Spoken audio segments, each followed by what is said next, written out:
பொதுவாக ஒரு அரசியல் கட்சி முயற்சிப்பதும் அது பயணிப்பதும் பற்றி நாங்கள் தவறாக எதுவும் எடுத்துக்கல. ஒரு அரசியல் கட்சி தங்களுடைய வெற்றிக்காக உழைப்பதோ அவர்கள் தொண்டர்களை உற்சாகப்படுத்துவதோ என்பதோ பொதுவான ஒரு விஷயமாக பார்க்கலாம்.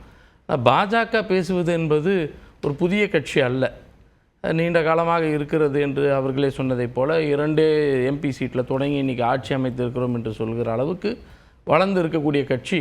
இவ்வளவு காலம் இருந்தும் தமிழ்நாட்டுக்குள் அவர்களால் கால் ஊன்ற முடியவில்லை என்று சொன்னால் அதற்கு காரணம் அது ஒவ்வாத ஒரு கொள்கை கொண்ட கட்சியாக தமிழ்நாட்டு மக்களுக்கு ஏற்றுக்கொள்ள முடியாத ஒரு கட்சின்றது தான் மக்கள் கொடுத்துருக்கக்கூடிய தீர்ப்புகள்.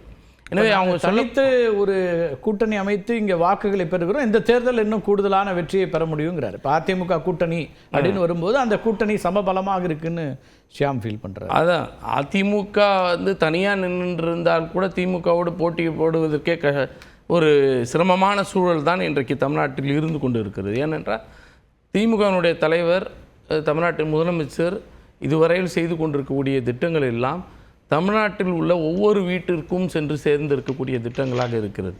ஒவ்வொரு மாவட்டத்திற்கும் சென்று சேர்ந்திருக்கக்கூடியதாக இருக்கிறது. ஒவ்வொரு ஊருக்கும் சென்று சேர்ந்திருக்கிறது. ஒவ்வொரு தொகுதிக்கும் திட்டங்கள் வகுக்கப்பட்டிருக்கு. ஒவ்வொரு துறையிலும் திட்டங்கள் வகுத்து தந்திருக்கிறது.